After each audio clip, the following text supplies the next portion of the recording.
Cage button, but you can see there I've not selected the MFD, so that's a problem a lot of people have. They can't fire the harm because they haven't selected it, so you need to box the MFD. And as I did that, I've also got an SA6 up here, so the Fleur Raid cycles between the two, and then we cage uncage, and that hands off the missile. So the missile on station 8 is ready to be fired at the SA3, and then we do the same for the SA6, and we just fire them off that way. It's literally that simple. So what I'll do now is run through a quick demo of how it's done in the actual cockpit itself. Like I said, it's very, very easy.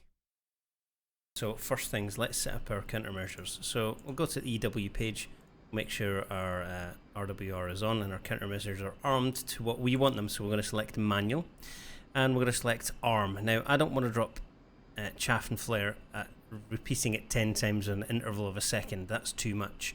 So I'm just second. I've got it selected, sorry, little diamond here.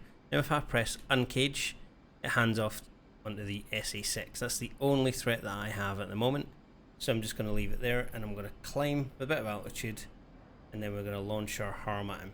He's probably going to fire at us too, but we're going to fire back at him with our harm.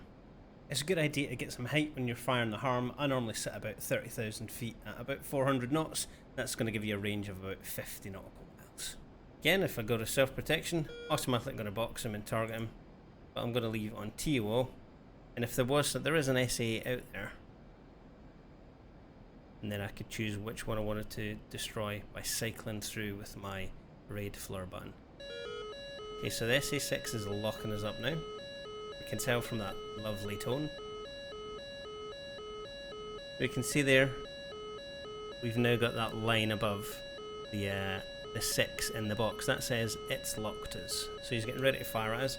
So let's lock him back. So hand off the harm to the SA6. I'm going to launch at him now. 20 miles away, doing doing Mach 1 actually. That missile should have plenty of energy to get there. So I'm just going to start a gentle turn away. So if he does launch on me, I can escape off out to sea. So my missile's on the way. That's going to have no problem getting to him and blowing him up. We can see him there on the EW page. In fact, let's move our EW page up. So we've now got an SA8. So what I'll do is I'll turn towards the threats, and then we'll cycle between them on the harm page. So we're turning towards them. Should be steady there now. In fact, I flew past them.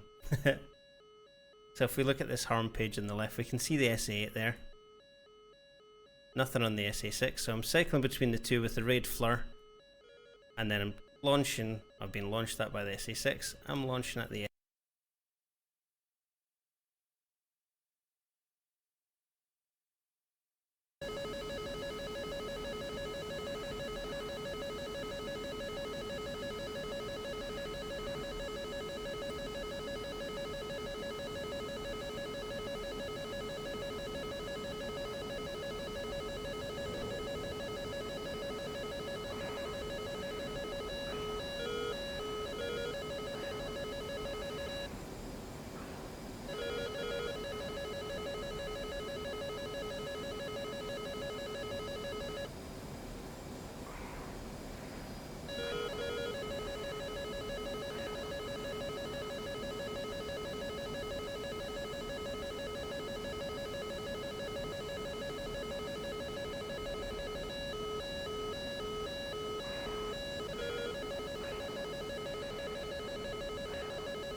SA8 now.